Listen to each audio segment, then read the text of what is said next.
नियम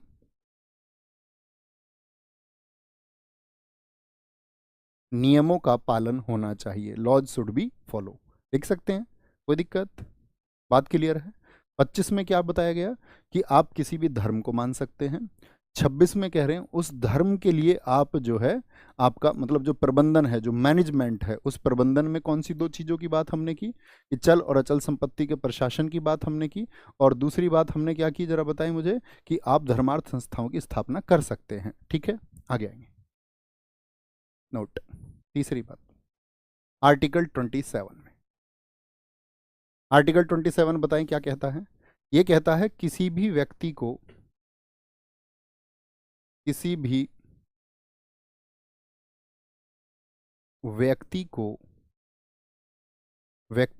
किसी धर्म के प्रचार के लिए, किसी धर्म के प्रचार के लिए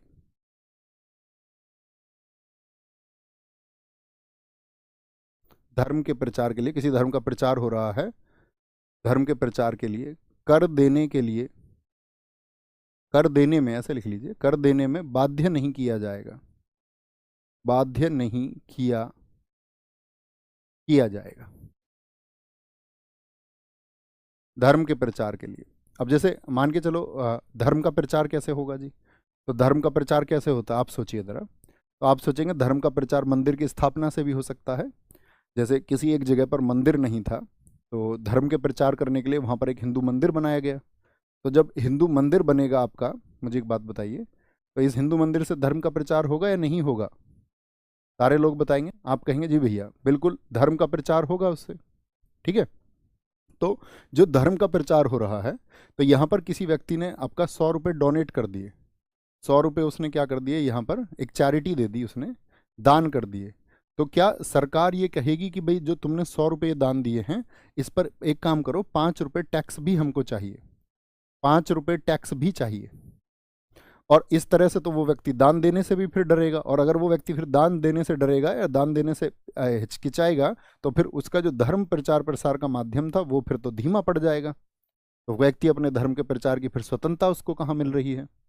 तो गवर्नमेंट इस तरह से, इसी बात को हम कर रहे हैं कि किसी भी धर्म के प्रचार के लिए कर देने में बाध्य नहीं किया जाएगा, कर देने में उसको बाध्य नहीं किया जाएगा। फ्रीडम फ्रॉम टैक्सेशन, इतना लिख लीजिए बस, फ्रीडम फ्रॉम टैक्सेशन, ये कहाँ पे बताया गया है?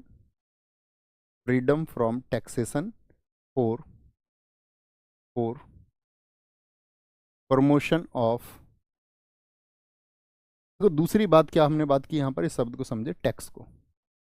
यहाँ हमने क्या बात की है? टैक्स नहीं लिया जाएगा। ठीक है, क्या बात करी है हमने यहाँ पर? कर की, टैक्स नहीं लिया जाएगा। लेकिन यहाँ पे छोटे से शब्दों में लिख लेना, लेकिन शुल्क लिया जा सकता है। कहीं किनारे पर लिखें, क्या लिखेंगे? शुल्क लिया जा सकता है, फीस। किसी भी धार्मिक संस्थान में आपका क्या फीस आपसे ली जा सकती है, फीस ली जा सकती है। ठीक है ना, फीस ली जा सकती है। लेकिन क्या बात हमने दूसरी की है? कर, अर्थात टैक्स जो है वो नहीं लिया जाएगा। तो इन दोनों बातों में क्या अंतर है फिर? टैक्स नहीं लिया जाएगा। जैसे आप मुझे बात बताओ, आप में से किसी ने टैक्स पे किया है कभी? अभी भैया हम स्टूडेंट हैं, इन फ्यूचर करेंगे, कोई दिक्कत नहीं है, अभी उस बात को समझो। जैसे किसी व्यक्ति ने टैक्स दिया, मैं खुद के उदाहरण से बताता हूँ।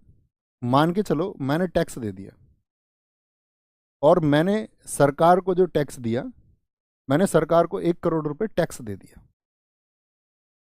अब मैंने जो ये टैक्स सरकार को दिया है, तो क्या मैं सरकार को इस बात के लिए मजबूर कर सकता हूं कि नहीं, मेरे गांव में, मेरे खेतों पर जो सड़क है वहां पर सड़क बनाओ? हाँ या ना, इतना समझना है बस आपको।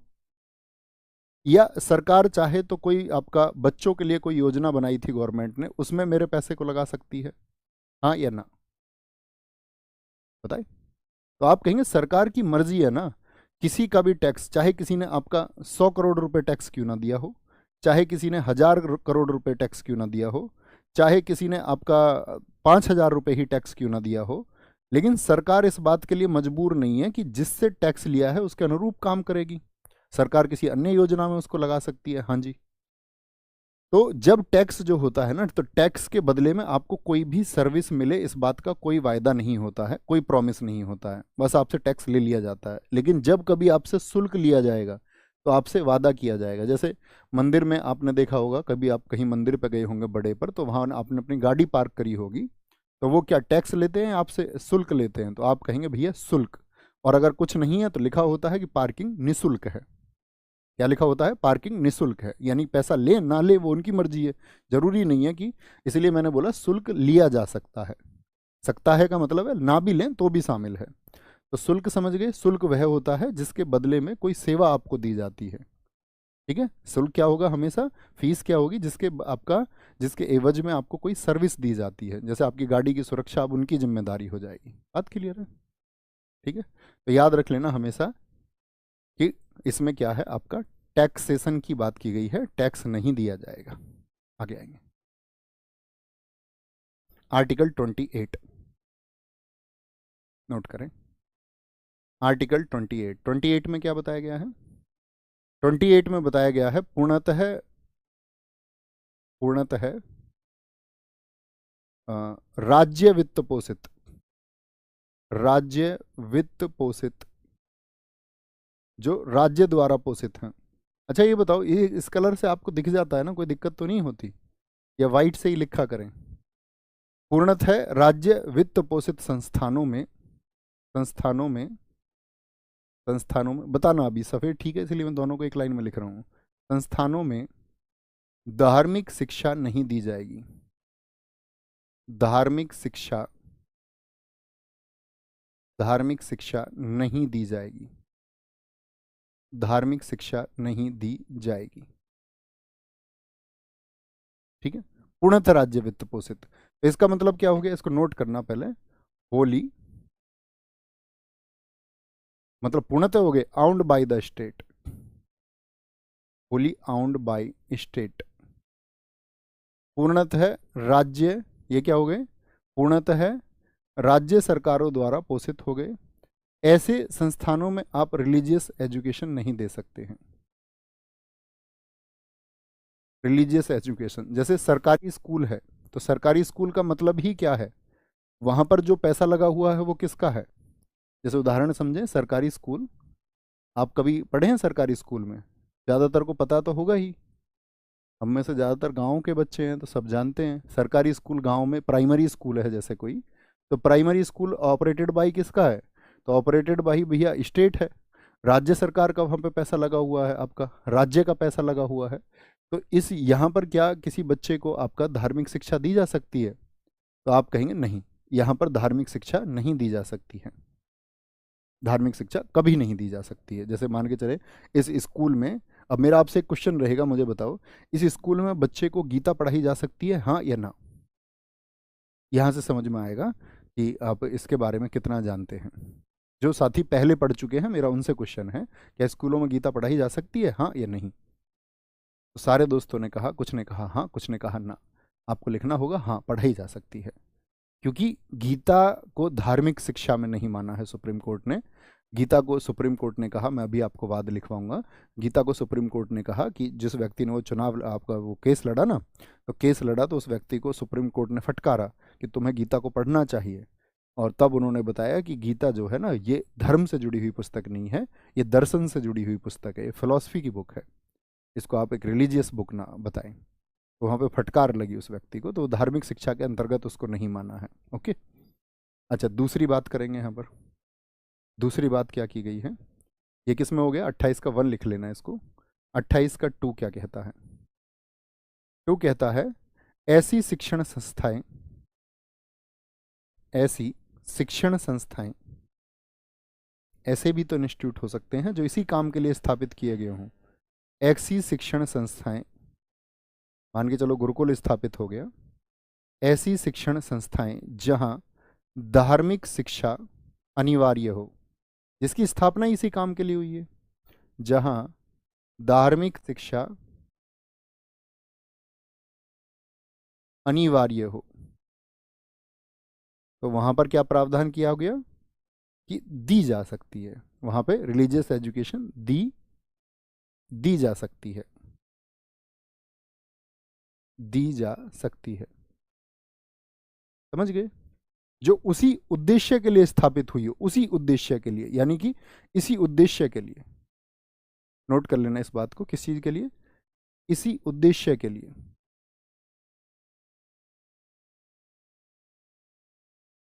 यही ऑब्जेक्टिव था उसका। लिख लेना, विच इज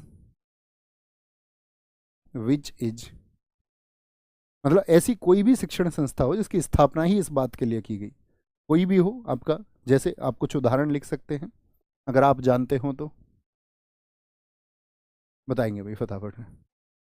भैया कसे को सही लिखे, छ नहीं होता, वो कसे होता है। ये देखो, सही तो ऐसे लिखा जाता है, ये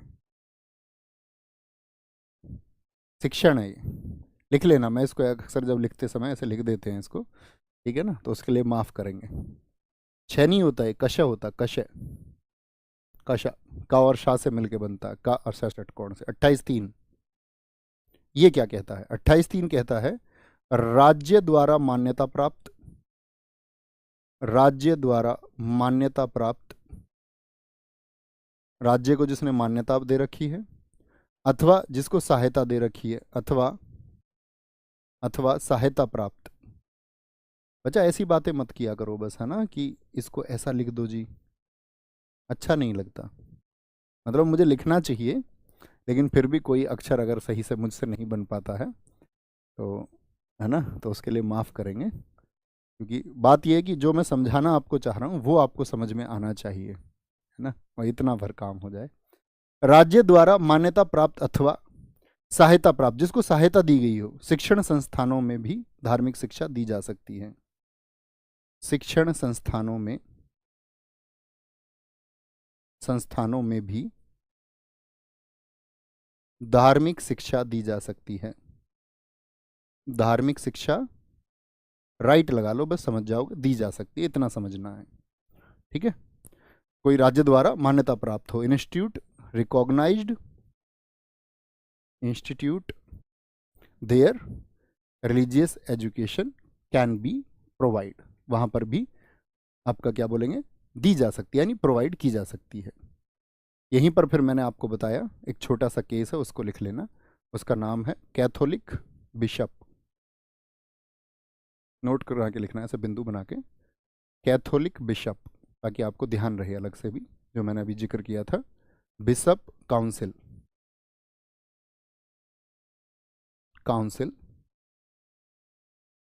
वर्सेज एमपी,